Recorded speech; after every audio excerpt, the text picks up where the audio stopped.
Welcome to your Get That Nugget for GCSE Science. Today we'll be concentrating on giving you a framework to answer questions on the infrared radiation required practical. This session is to complement your lessons with your teachers, not to replace them in any way. So the infrared radiation required practical is in Physics Paper 2 and is needed for all students. And we've got a method here and a question. So describe a method to investigate which colour surface emits infrared radiation at the greatest rate. So therefore, what we're looking at here is we've got the colour of the surface, and then we're looking at it emitting that infrared radiation at the greatest rate, so at the largest volume in a given time. So remember, rate is amount over time. It isn't just a size or an amount, it is in a given time frame. So therefore, our independent variable, the thing that we're changing is the colour of the surface. Okay, it's always, when you're in the winter where your parents get you to wear like darker clothes, or in the winter everyone's like, wear a lighter colour. It's all around that, isn't it? The dependent variable is the thing that we're measuring, so we're going to measure infrared radiation. Now, there's two ways that we can do this. We can do this with a temperature change, but for this one, it's one of those ones again where you could do it the hard way, or you could do it the incredible easy way, which is to get out an infrared radiation detector and get a reading from that. Now I think that's way better, and you've probably worked with it in school anyway, because most schools do have one. And then we'll talk about some control variables, some things we're going to keep the same throughout this practical. So when you've done this, you might have used what's known as a Leslie cube, and it's a cube that's got like different surfaces. So it might have like a matte black, a shiny black, a silver, a white, a shiny white. Like it's got and then it's got like a little hole at the top, and that's where you place the water in, and then you'd hold the infrared detector at a set distance from each of the sides and get a reading, and obviously you can repeat that.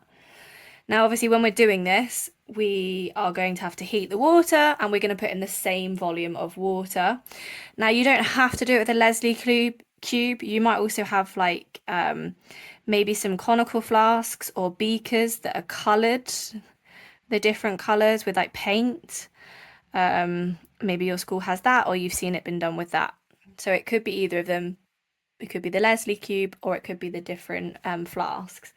But I'm going to say step number 1, we are going to heat the water with a kettle. Heat water with kettle.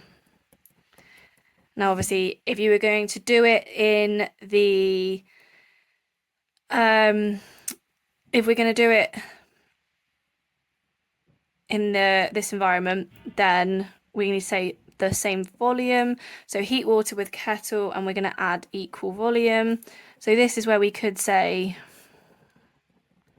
I'm going to say like into containers, and then you can choose what you're going to be using. Now again, when you say equal volumes, you can say like add 100 ml into each, and that's you setting that control variable. So I'm going to put here volume of water.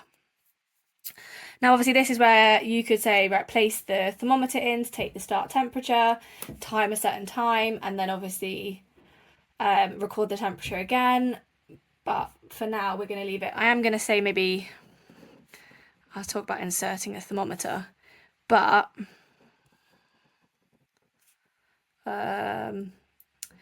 thermometer is always a fun one as well, isn't it? Insert thermometer, but I'm going to put little stars here. And therefore we can think about, or we're actually going to, obviously we insert a thermometer and take reading. But like I said, what I prefer, so the stars here are interchangeable. You could either do that one, or you could do this one. So in fact, I should probably keep that as step 3 as well then, shouldn't I? So we're not getting confused. I think what's the nicer one is to place the infrared detector near each container. Now remember, when we're talking about these containers, we're talking about like the different colours. So these haven't specified the colour surfaces, but you might have a question. In fact, the one I've got for you later specifies the colours that they want you to test. It's often going to be around like black, shiny, white, silver, things like that. Those ones that we generally work with infrared radiation, those that are better absorbing it, emitting it, and everything like that. So place the infrared detector near each container.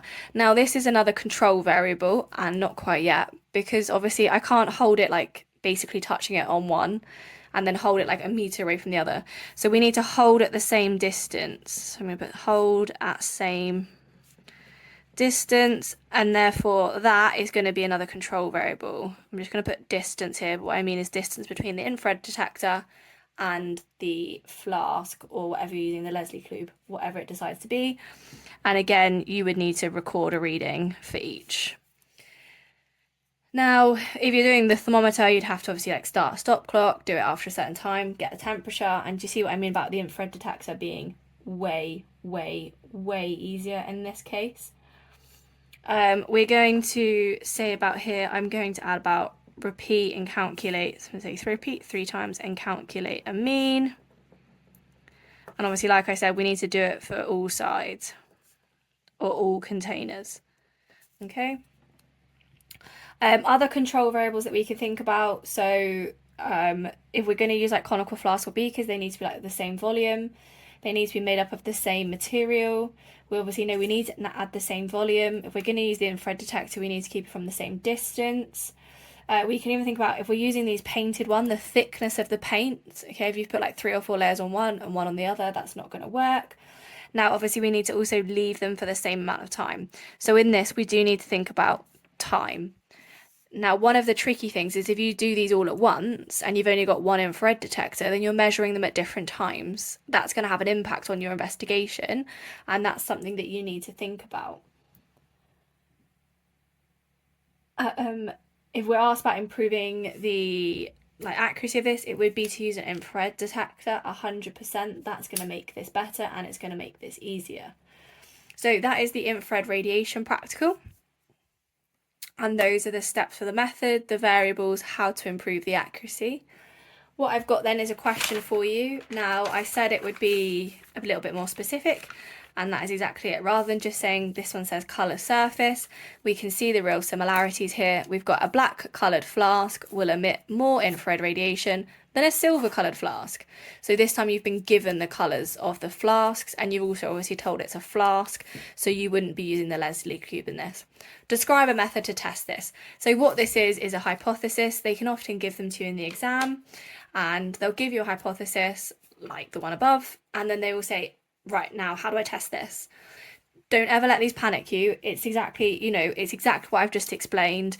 You need to think about all of the steps that we've just done. So pause the video, write your method, and then go back to the beginning and test. Just make sure that you have specified that you've done it for the black coloured, the silver coloured, and obviously do it a couple of times and calculate a mean.